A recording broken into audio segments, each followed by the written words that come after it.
The night air was sharp enough to taste. A pale moon hung over the Los Angeles hills, turning the iron gates of Hale Mansion into black silhouettes against a sea of silver fog. Emily Carter tightened her coat around her thin frame, her diner uniform still smelling faintly of coffee and fried onions.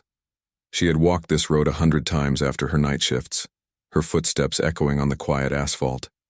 But tonight, something stopped her cold. A boy, no older than 17, was standing by the gates.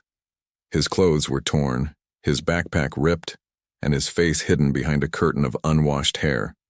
2 security guards loomed over him, barking words she couldn't quite hear. Then came the sound that cut through the air like glass. A cry. Emily's instincts took over. "Hey, what's going on?" she shouted, crossing the street before logic could stop her. One guard turned, eyes narrow. "Back off, lady. This isn't your business." But it was. The boy's hands were shaking. He clutched something, a photograph maybe, before one of the guards snatched it and tossed it into a puddle. That's when Emily stepped between them. "He's a kid," she said, voice trembling but firm. "You don't treat people like that." The taller guard scoffed. "He's been trespassing. Says he knows Mr. Hale. Every beggar in LA knows Mr. Hale." The name carried weight. Richard Hale, billionaire tech magnate, a man whose face lived on magazine covers and whose life was wrapped in mystery. Emily had served men like him before, powerful, impatient, untouchable. But even power didn't excuse cruelty. "Then let him explain," Emily said, standing her ground. "You can't just throw him out like trash." The guards hesitated. People like Emily weren't supposed to talk back. A waitress in scuffed shoes didn't challenge the walls of wealth. And yet, under the glare of the mansion lights, she did. Behind those lights, someone was watching. In a high-ceilinged security room, Richard Hale leaned forward, eyes fixed on the monitors. The woman on screen, small, defiant, furious, had interrupted his guards. Her voice, even through the static, carried something unfamiliar. Empathy. He hadn't heard that tone directed toward him, or anyone near him, in years. The boy on the screen, Liam, was barely standing. When Emily picked up the wet photograph and handed it back to him, Hale froze. On that photo, barely visible through the water and dirt, was the face of a woman he once loved. Outside, Emily didn't see the cameras. She only saw the guards stepping back as the mansion gate suddenly opened with a mechanical groan. "What the?" one of them muttered. A voice crackled from the guard's earpiece. "Let them in." Emily blinked. "Wait, what's happening?" The gate slid apart, revealing the driveway bathed in white light. Somewhere beyond the hedges, the billionaire who never left his fortress had just changed his mind. And Emily Carter, waitress and nobody, had just crossed the line between the world she knew and one she could never return from. The mansion's driveway stretched like a silver river under the moonlight. Emily walked hesitantly beside the boy, her sneakers silent on the polished stone. The air smelled of wet eucalyptus and money, that sterile, expensive kind of cleanliness that made her feel out of place. The guards followed behind them, confused but obedient to the unseen command that had opened the gates. The boy didn't speak. His shoulders were hunched, his lips cracked. Emily glanced at him and saw exhaustion written in the way he carried himself, the kind of tired that no amount of sleep could fix. "You okay?" she asked softly. He nodded, but his eyes didn't lift from the ground. When they reached the front steps, the doors opened before they could knock. A butler in a dark suit stood there, face composed, eyes unreadable. "Mr. Hale will see you," he said. His voice was smooth, practiced. Emily hesitated. "Us?" The butler's expression didn't change. "Both of you." The boy froze. Emily could feel him trembling beside her. Something deep in his silence unsettled her. Not fear of being punished, but something heavier, older. She placed a reassuring hand on his arm, though she barely knew him. Inside, the mansion swallowed them whole. Marble floors reflected the light from chandeliers that looked like frozen constellations. Every step echoed. On the walls hung portraits, stern faces, gold frames, a lineage of wealth watching them intrude. Emily's heart beat too fast. She felt the weight of a world that had never meant to include her. Then, at the far end of the hall, Richard Hale appeared. He was taller than she expected, silver at his temples, his presence sharp and measured. He wore no tie, just a dark shirt unbuttoned at the collar, casual, but not warm. His eyes moved from Emily to the boy, and for a brief second, something in his expression cracked. "You," he said quietly, looking at Liam. "Where did you get that photograph?" The boy didn't answer. He reached into his jacket and held it out, still damp from the puddle. Hale took it, his fingers trembling. His gaze softened, then hardened again, as if emotion itself were an enemy. "Who gave this to you?" Hale demanded. "No one," the boy muttered. "It's mine." "Yours?" Hale's voice deepened, confused and tense. "That's impossible." Emily couldn't take it anymore. "Hey, enough with the interrogation. He's freezing." "Maybe try offering him something to eat before you start shouting?" Hale turned to her, really looked at her. "And you are?" "Emily Carter, the woman who stopped your guards from roughing up a kid." The silence that followed was heavy, like static before a storm. Then Hale gave a small, humorless smile. "You have nerve, Miss Carter. Not many people speak to me that way." "Maybe that's the problem," she said. Hale's expression flickered again. Surprise, then something close to admiration. "Fine," he said, "both of you. Sit, eat. Then we'll talk." As they followed him into the dining room, Emily caught Liam glancing at her. For the first time, he looked less like a stranger and more like a frightened kid trying to trust someone. But deep down, Emily knew this wasn't over. The way Hale had looked at that photo, like it had torn open a wound, told her the boy wasn't just some random runaway. Something connected them, something hidden. And as the doors closed behind them, she realized she was sitting in the middle of a story she didn't understand, and that someone, somewhere in this mansion, was already deciding what her role would be. The dining room looked like a cathedral of glass and gold. A single chandelier hung above a long oak table set for 20, yet only 3 chairs were occupied. Emily sat across from Liam, the boy still silent, his hands wrapped around a cup of untouched soup. At the head of the table, Richard Hale watched them both with the detachment of a man used to controlling every variable in his world. "Eat," he said, his tone neither kind nor cruel, simply a command. Emily's appetite was gone, but she forced herself to sip the soup anyway.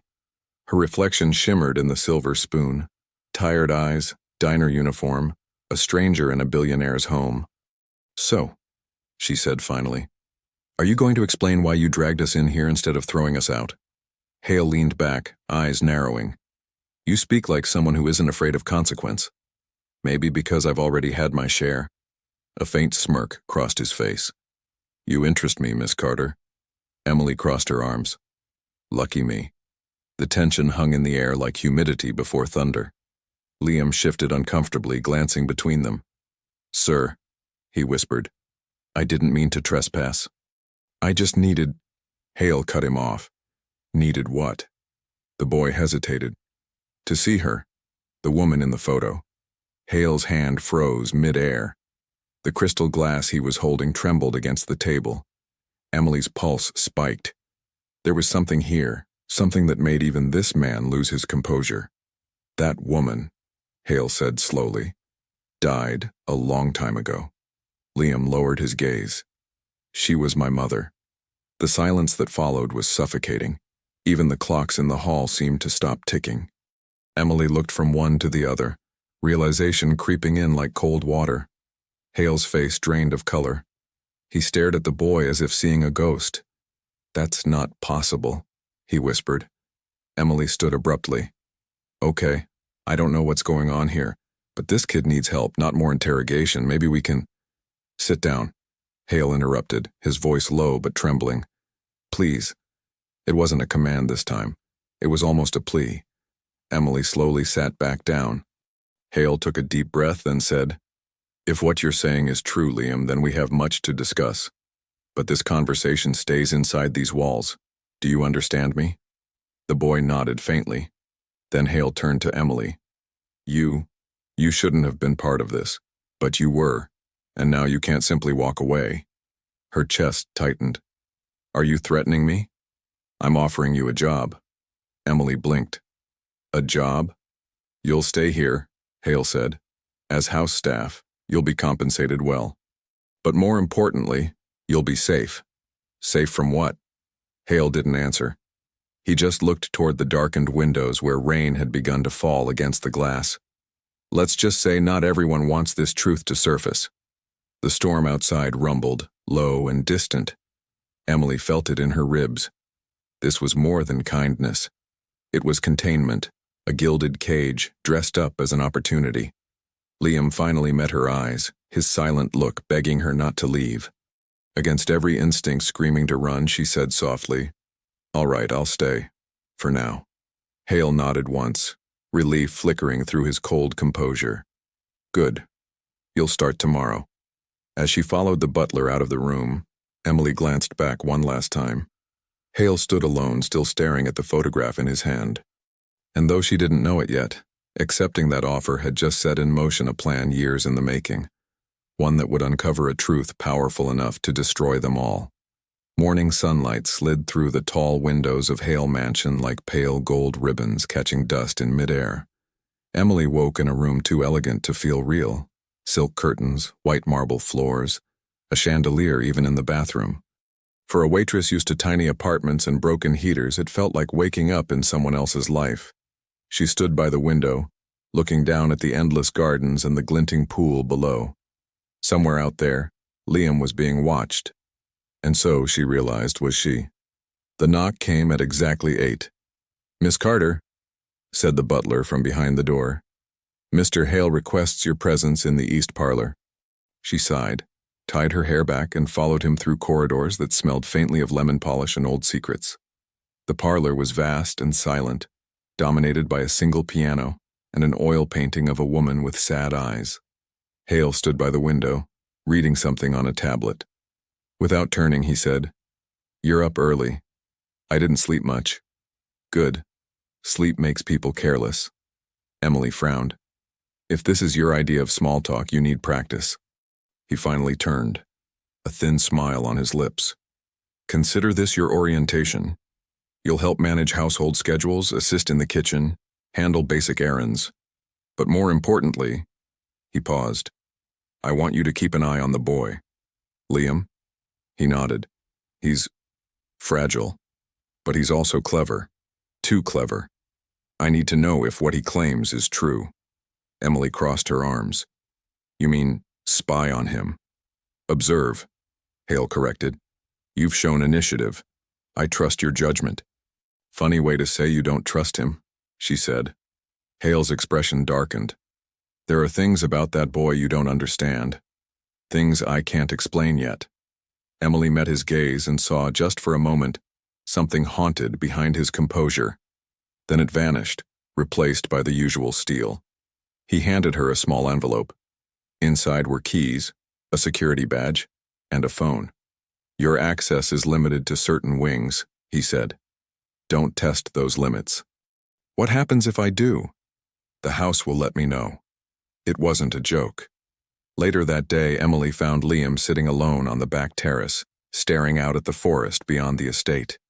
He looked smaller in the daylight, younger, uncertain. "You okay?" she asked, sitting beside him. He hesitated. "They said my mom used to live here. Is that true?" Emily didn't know how to answer. "I don't know, but Hale seems shaken by you." Liam's jaw tightened. "He should be." She waited, but he said nothing more. Instead, he pulled something from his pocket, a small silver locket, scratched and dull. Inside was a photo of the same woman from the parlor painting. "My mom," he said. "She told me once that my father was rich, that he didn't want us." Emily felt her stomach drop. Before she could respond, a shadow crossed the terrace. Hale's personal assistant, Victoria, elegant and severe. "Miss Carter," she said, her tone sharp as glass. "Mr. Hale would like to see you in the library." Emily followed her back inside, heart thudding. When she entered the library, Hale was waiting beside a large folder on the desk. "Sit," he said. Inside the folder were background reports, Hers. Employment history, bank statements, even photos of her apartment. Emily's breath caught. "You've been checking up on me?" "I had to know who I was letting in," Hale said calmly. "You passed my test." "Test?" she whispered. "To see if you'd tell the boy the truth about me." Emily's voice trembled. "What truth?" Hale leaned closer. "That he's lying." She froze. "You think he's making it up?" "I know he is," Hale said. "The question is, why?" Outside, thunder rolled over the hills even though the sky was still blue. For the first time, Emily felt the walls of Hale Mansion close around her. And somewhere deep inside, a small part of her wondered if the real test had only just begun. Rain arrived without warning. By nightfall, it lashed against the mansion's glass walls, filling the corridors with the hollow rhythm of 1,000 whispered secrets. Emily couldn't sleep. The air felt heavy, not from the storm, but from the silence that had settled since her last conversation with Hale. He claimed Liam was lying, but the boy's trembling hands, the locket, the way he looked at that painting, none of it felt false. Still, Hale's eyes when he said, "I know he is," those weren't the eyes of a man guessing. They were the eyes of someone who had seen proof. But proof of what? Emily left her room quietly, barefoot, her phone's flashlight guiding the way. The hallways stretched forever, portraits watching, chandeliers swaying in the faint tremor of thunder. She had no destination, only a restless urge to understand why this place felt alive, and why it seemed to be hiding her from something. When she reached the west wing, she noticed something odd, a section of wall that didn't quite match the rest. The wallpaper pattern misaligned by 1/2 inch. Curious, she pressed her hand against it and felt air. A door disguised as wall paneling. Her pulse quickened. She glanced behind her, then pushed it open. The smell hit her first. Dust, cold metal, the faint sweetness of decay. Inside was a narrow staircase leading down. She hesitated for one breath, then descended. At the bottom was a small windowless room lined with filing cabinets and old monitors still humming faintly. Shelves of VHS tapes, labeled only with dates. A single bulb flickered overhead. She opened one drawer. Birth certificates, medical records, adoption forms. Dozens of them. Some names she didn't recognize, but one stopped her heart cold. Liam Hale. She froze. The file was thick. She pulled it out and began reading under the dim light. Hospital reports, a DNA test, even a restraining order signed by Richard Hale himself. Emily whispered, "Oh my God." Footsteps echoed from above. Someone else was in the hallway. She stuffed the file into her jacket and killed the light. A voice floated down the stairs, soft, female, precise. "Miss Carter?" "Victoria." Emily pressed herself against the cold wall, holding her breath. "Are you lost?" Victoria's voice came closer. "This wing is restricted for a reason." Emily stayed silent. Through the sliver of the door, she saw the assistant's silhouette pause at the top of the stairs, then turn away. Her heels clicked down the hall, fading slowly. Emily waited a full minute before breathing again. She climbed back up, slipped into the main corridor, and returned to her room with her heart pounding so hard it hurt. Inside, she spread the documents across the bed. One sheet caught her eye, a photograph clipped to a report. Liam, maybe 5 years old, sitting beside the same woman from the painting, and next to her, a younger, Richard Hale, smiling. So he did know. Everything he said about the boy being a liar, every accusation, was a cover. But why pretend otherwise? Why bury records in a secret room? Lightning flashed through the window, illuminating the papers like ghosts. Emily whispered to herself, "What are you hiding, Richard?" Then a vibration. Her phone lit up.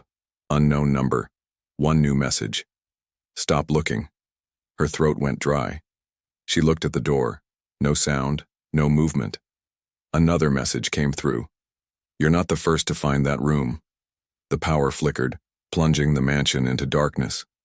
And for the first time, Emily realized this wasn't just about a lost boy or a broken family. It was about a secret someone had already killed to protect. The mansion was silent, but not still. In the pitch-black corridors, the rain pressed against the windows like a warning. Emily sat on the floor of her room, the glow of her phone screen illuminating the stolen documents scattered around her. Every word, every signature, every faded photograph screamed one impossible truth. Liam Hale was Richard Hale's son. Not a runaway, not a liar. A secret, buried so deep the world had forgotten him. Emily felt her stomach twist. The restraining order, the altered medical reports. Hale had erased his own child. But why? Her phone buzzed again. Same unknown number. This time a single message. You don't understand what he's capable of. Emily's first thought was to run. But where would she go? The storm outside was unrelenting, and every gate, every hallway, every camera in this place belonged to Hale. She wasn't a guest. She was trapped in a billionaire's cage of secrets. And Liam was still here. She grabbed the file, shoved it into her coat, and slipped into the hall. The air was cold enough to sting her throat. Somewhere in the east wing, she heard faint piano notes, one after another, slow, haunting, like someone trying to remember a melody they'd forgotten. She followed the sound. The music came from the ballroom, dimly lit, echoing, alive with ghosts. Liam sat at the grand piano, his back to her. The locket hung around his neck, glinting faintly under the chandelier's light. "I didn't know you played," Emily said softly. He startled, stopping mid-note. "Sorry, I couldn't sleep." "Neither could I." She walked closer. "Liam, I need to show you something." He turned, suspicion in his eyes. "What is it?" She opened the folder and laid the papers in front of him. "This is from a locked room downstairs. You're not making anything up. You really are his son." Liam stared at the documents, his face going pale. His hands shook as he touched the photo, his mother smiling, her arm around a younger Hale. "I knew it," he whispered. "She told me he existed, but everyone said she was lying. They said she was sick." Emily's voice trembled. "Your mom, she died when you were little, right?" He nodded. "Car accident, but she always said it wasn't an accident. She said someone made sure she'd never tell him the truth." Emily's blood ran cold. "Are you saying—" Before she could finish, the doors to the ballroom swung open. Hale stood there, rain dripping from his coat, his expression unreadable. "What are you doing with those files?" Emily stepped in front of Liam. "You lied to both of us. Why?" "Because the truth ruins people," Hale said quietly. His voice carried no anger, just exhaustion. "Your mother and I, we were together before my company, before the money. When she became pregnant, my board called it a liability. They forced me to choose between my future and my family. And you chose yourself," Emily said. "I thought I could protect them by keeping them away," he murmured. "I didn't know they'd suffer for it." Liam stood, eyes blazing. "You let everyone think she was crazy. You let me live on the streets." Hale's composure cracked for the first time. "I searched for you, years later. But by then, someone else was already hiding you. Someone who wanted you to hate me." Emily frowned. "Who?" Hale looked at her with something like fear. "Victoria." The name hit the room like a shot. "She was your mother's assistant." Hale continued. "After the accident, she took control of everything, the estate, the records, the narrative. I thought she was helping me bury my grief. I didn't realize she was burying the truth." Liam's voice was barely a whisper. "She told me you'd abandoned us." Thunder rolled, shaking the glass. Hale turned toward the door. "She won't let this stay buried." "Not now." At that moment, the lights flickered and went out. A scream echoed from somewhere deep inside the mansion. Hale froze. "Stay here." But Emily grabbed his arm. "No. We're done following your orders. If Victoria's behind this, we find her together." And as lightning illuminated the grand hall for a split second, Emily saw it. A shadow moving at the top of the stairs, watching them. Not Victoria. Someone else. Someone who'd been in that secret room before her. The scream still hung in the air when the lights blinked back on. For a second, everything looked wrong. The angles, the shadows, the faces. Emily's pulse thundered in her ears as she turned toward the staircase. The upper hallway was empty, but the echo of running footsteps faded into the west wing. Victoria, Hale breathed. She's trying to destroy what's left. Liam looked between them, pale and trembling. What if she's not alone? The words landed like a curse. Hale didn't answer. He was already moving, fast, sharp, all command again. Emily followed despite herself past the ballroom and through the hall of portraits. Lightning flared, and for an instant, she saw her reflection in the glass frame beside his. Small, scared, out of place. When they reached the west corridor, the heavy door that had once hidden the secret room was wide open. Hale froze. Inside, papers were scattered across the floor. The metal cabinets were overturned, drawers yanked out. And in the middle of the mess lay a single item, a black envelope. Hale picked it up and tore it open. Inside was a single printed photograph, grainy, recent. It showed Emily standing in the secret room, holding the folder. Underneath, a note. "You should have stayed in your place." Emily's throat went dry. "She's framing me." Hale's expression darkened. "She's faster than I thought." Within an hour, the story was everywhere. News alerts flooded Hale's phone, screens lighting up with headlines. Waitress caught in tech billionaire's family scandal. Employee leaks private documents from inside Hale Mansion. Emily could barely breathe as she read. Her photo, taken from a security camera, was on every outlet. "I didn't do this," she said, voice shaking. "You have to believe me." Hale didn't look at her. "Belief isn't enough. The board will see this as another weakness. They'll come for both of us now." Liam stepped forward. "You mean Victoria? She's behind this? You said so yourself." Hale's jaw tightened. "Victoria works for the board now. She's been waiting for a moment like this." Emily slammed her hands on the desk. "Then why are we standing here doing nothing?" "Because she just turned you into the villain," Hale said. "And the public always loves a villain who looks guilty." Outside, sirens wailed, faint but growing closer. "She called the police," Emily whispered. "She's setting me up completely." Hale's gaze softened for the first time. "Then you'll have to disappear." Liam's eyes widened. "You're not serious." "I have a safe house," Hale said, "north of the city. Emily can stay there until I fix this." "No," she said sharply. "I'm not hiding while she wins." "You don't understand what she's capable of," Hale snapped. "You'll end up like your mother did, Liam. Both of you will." The name hung in the air like smoke. Liam clenched his fists. "You said that was an accident." Hale's eyes darted away. "It was. At least I thought it was." Emily stepped closer. "What are you not telling us?" Before he could answer, glass shattered from above, a window exploding inward as a rock clattered across the marble floor. A message was scrawled on the paper tied to it. "Too late." They looked up. Red and blue lights flashed through the rain. Dozens of police cars at the gate, engines rumbling like thunder. Emily's phone buzzed. One new message. Same unknown number. "You wanted the truth? Run." Hale turned to her. "There's a tunnel below the east wing. Go now, both of you." "But what about you?" Emily asked. He looked toward the windows where silhouettes were already moving through the rain. "Someone has to distract them." Then he met her eyes. And for the first time, there was no arrogance, no distance, just regret. "Take care of my son," he said. Before she could speak, he turned and walked toward the front doors as police lights flashed across his face. Emily grabbed Liam's hand. "Come on." They ran, through corridors that seemed to twist and stretch, down marble stairs into the cold bowels of the mansion. Behind them, the echo of Hale's voice shouting to the officers carried through the hall. And then, gunfire. Liam stopped, shaking. "Emily, don't look back," she said. They plunged into the darkness below, guided by a single flickering light and the sound of rain hammering above, unaware that betrayal wasn't done with them yet. Because upstairs, as the police dragged Hale away, Victoria was already smiling.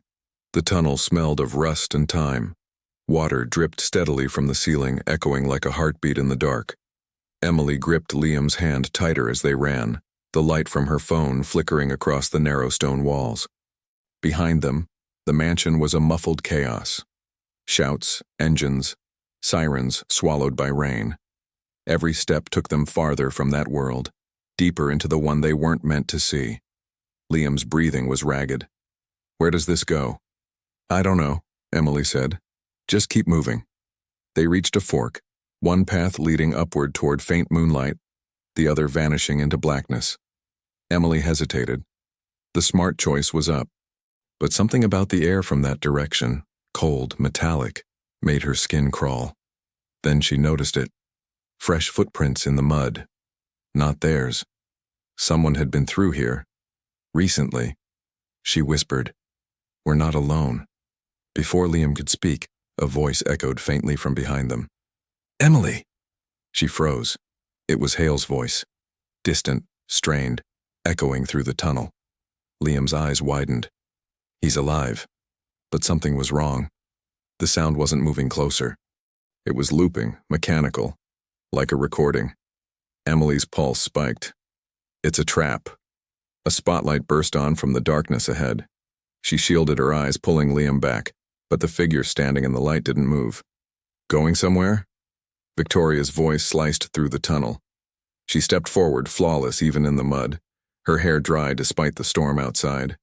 In her hand was a small remote, and behind her, 2 men in black suits blocked the exit. Emily's voice came out tight. "You set him up." Victoria smiled.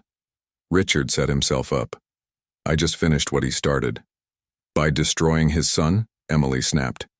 Victoria's eyes flicked toward Liam. "He's not my concern. He was never supposed to survive." Liam flinched, stepping back. "You killed my mom." Victoria didn't deny it. She sighed, almost wistfully. "Your mother was in love with the wrong man. I warned her. But she wouldn't listen. So I did what had to be done. The company couldn't risk a scandal." Emily took a step forward, fury burning through her fear. "You think you can bury people and call it business?" Victoria tilted her head. "I don't think. I know. That's how power works, dear. It survives by subtraction." Then she pressed a button on the remote. A deafening alarm exploded through the tunnel. Metal doors began to slide down from above, emergency locks sealing the passage. Emily grabbed Liam and ran. The light flickered, shadows whipping past as they sprinted down the lower path. The sound of boots behind them grew louder, closer, relentless. At the end of the tunnel, a rusted ladder led up to a circular hatch. Emily climbed first, pushing with everything she had. It groaned, then burst open, spilling them into the open night. They stumbled out into a dense forest, branches heavy with rain, the mansion's lights a faint glow far behind. "Where do we go?" Liam gasped. Emily pointed toward the distant hum of the highway. Away from her. They ran until the sound of the mansion disappeared. Mud soaked their shoes, branches tore at their clothes. When they finally reached the road, a single car approached, headlights cutting through the mist. It slowed. Emily tensed. "If that's her..." The window rolled down. Behind the wheel was an older man in a black raincoat. "You're Emily Carter?" Her instincts screamed no, but the man said quietly, "Richard Hale sent me." Liam stepped closer. "He's okay?" The driver nodded. "He's alive, but not for long if you don't come with me." Emily hesitated, glancing back toward the dark forest. Then the man added something that froze her blood. "Victoria's not working alone," he said. "She's been taking orders from inside Hale Industries, from someone even he didn't know about." "Who?" Emily demanded. The man's eyes flicked to the rearview mirror. "Get in. I'll explain everything on the way." Against every instinct, she opened the door. Liam followed. As the car sped away into the storm, Emily looked back one last time at the mansion's faint outline on the hill, a fortress of secrets slowly collapsing under its own lies. But she couldn't shake the feeling that they hadn't escaped. They'd just entered the next layer of the trap. The rain had softened into mist by dawn, wrapping the world in pale gray. The car sliced through it like a bullet, tires hissing against the wet road. Emily sat in the back seat beside Liam, her fingers clenched around the file she'd stolen from the secret room. Across from them, the driver's face remained a blur in the reflection of the windshield.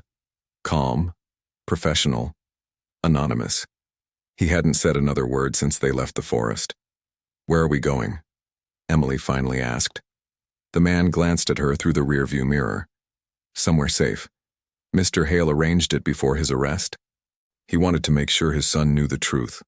All of it. Liam looked up. What truth? The man hesitated, his eyes flicking to the road. That your mother's death wasn't just an accident, or Victoria's doing. Emily's breath caught. What do you mean? She had help, the man said. From someone inside the company. Someone who stood to gain everything if both Richard and his heir were out of the picture. The air inside the car turned heavy. Emily's mind raced through names, faces, possibilities. Who? She pressed. The man didn't answer. He turned off the highway and down a narrow dirt road lined with dead trees. Something about the silence was wrong. Pull over, Emily said quietly. He kept driving. I said pull over. The man sighed, a soft, almost regretful sound. Then before she could react, he hit a button on the dashboard. The locks clicked shut. Emily, get down, Liam shouted. But it was too late. The car jolted to a stop in an open clearing, and the door on the passenger side opened from the outside. Victoria stepped in. Her hair was dry again, her lipstick perfect, as if the night's chaos had never happened. She smiled, smooth and venomous. Thank you, Thomas, she said to the driver. Emily's stomach dropped. He was never Hale's man. Why? Emily demanded. What's the point of all this? Victoria leaned in through the door. Closure, dear. Richard built an empire on betrayal. I'm just cleaning up the remains. You mean his son? Emily spat. You're trying to erase him. Victoria's eyes glittered. Oh, I'm not the one who started that. Richard did. I just finished the job he couldn't. Liam's voice shook. You killed my mother because she loved him? Victoria looked at him for a long moment, then said quietly, No. I killed her because she loved you. The words hit like a gunshot. Before Emily could move, a sound broke through the mist, the roar of another engine closing fast. Headlights tore through the fog, blinding them. Victoria spun around, shouting, Stop them! But the car didn't stop. It slammed into the black sedan with a violent crash. Metal screamed. Emily and Liam dove out as the vehicle skidded sideways, smoke and sparks flying. When the dust cleared, the driver's door of the second car burst open. Richard Hale stumbled out, blood on his forehead, one arm in a sling, eyes burning with fury. Get away from them, Victoria, he roared. Victoria's face twisted. You should have stayed buried, Richard. She reached into her coat. A gun glinted in the pale light. Emily froze, her body moving before her mind and throwing herself in front of Liam. Hale raised his hands. Don't do this. It's over. Victoria's lip trembled, but her hand didn't. No, Richard. It's finally fair. The gun went off. The sound tore through the clearing, one sharp echoing crack that seemed to stop time. For a second, no one moved. Then Victoria's eyes widened, confusion crossing her face.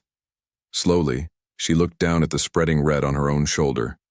Behind her stood Thomas and the driver, holding the smoking gun. He whispered, You said no blood. Victoria staggered, the weapon falling from her hand. Hale rushed forward, kicking it away before she collapsed against the car. Emily helped Liam to his feet, heart pounding so hard it hurt. We have to go, she said, but Hale didn't move. He was staring at Victoria, shaking his head. You could have told me the truth, he said. You could have stopped all of this. She laughed weakly. You think truth saves anyone? Her voice cracked. You built a world where it kills people. Then her eyes fluttered closed. Silence fell. For the first time, there were no lies left to tell. Liam stood there, trembling, his father beside him, Emily between them, the three of them framed by wreckage, rain, and smoke. It should have felt like an ending, but Emily knew better. Every secret has a second layer.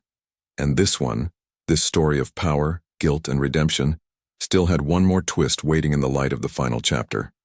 The storm passed with the sunrise. The air was still, heavy with smoke and the faint metallic scent of rain-soaked earth. Emily stood at the edge of the clearing, the wrecked cars behind her, the faint hum of sirens far in the distance. For the first time in days, there was no running, no hiding. just quiet.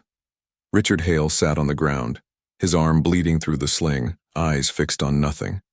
Beside him, Liam stood motionless, the weight of everything that had been stolen from him pressing down like gravity itself. Victoria was gone. Her ambition, her lies, her shadow, swallowed by the night she had tried to control. But the damage she'd done lived on in the spaces between them. Emily knelt beside Liam. "You're safe now," she said softly. He didn't look at her. Safe doesn't feel like anything. She didn't have an answer for that. She just stayed beside him, letting the silence say what words couldn't. A few feet away, Hale reached into his pocket and pulled out the photograph, the one of Liam's mother, worn and stained from years of guilt. He stared at it for a long time, then held it out to his son. "I kept this," he said quietly. "Even when I tried to forget, I couldn't let go of her." Liam took it hesitantly. His hands shook, but he didn't pull away. "Why did you let them lie about her?" Hale's eyes filled with something raw, not the arrogance of a billionaire, not the detachment of a man used to control, just shame. "Because I was a coward," he said. "Because I let power mean more than people." The honesty in his voice hurt more than the lies ever did. Emily watched them both, father and son, broken but still breathing, and felt something shift. For all the pain, for all the deception, this was the first moment that felt real. When the police arrived, Hale didn't resist. He stood, turned to Emily, and handed her a small black keycard. "This opens a vault under my office downtown," he said. "Inside are records, the truth about what happened, about everyone who helped cover it up. You'll know what to do." She frowned. "Why give it to me?" "Because you're the only one who never wanted anything from me," he said. "You just did the right thing." They took him away in silence. Liam watched as the car disappeared down the muddy road, the sirens fading. Then he turned to Emily. "What do we do now?" She took a deep breath. "We start over. With the truth." 2 months later. The morning sun rose over downtown Los Angeles, warm and gold. Emily walked along the boulevard toward a small community center. The sign above the door read, "The Carter Hale Foundation, Shelter for Youth." Inside, laughter echoed through the halls. Kids who had nowhere to go now had food, beds, and a chance. At the front desk, Liam helped a boy fill out a form, his hair finally cut, his eyes alive again. When he saw Emily, he smiled. Not the haunted half-smile she remembered, but something lighter, something that belonged to the future. "Busy morning?" she teased. "Always," he said. "You sure you're okay with naming it after both of us?" She shrugged. "You saved me as much as I saved you." They shared a look, quiet, grateful, unspoken. On the desk sat a small framed photograph, Richard Hale smiling faintly, his son beside him. The world still debated his guilt, the headlines still buzzed, but Emily didn't care. For her, redemption wasn't about clearing names. It was about mending what power had broken.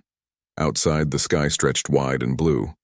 Sometimes the people who start as strangers become the ones who carry your story forward. Sometimes the smallest act of courage, a waitress defending a homeless kid at a gate, is enough to crack the walls of a fortress and let the light in. And as the day began, Emily Carter smiled, not because everything was fixed, but because it finally could be.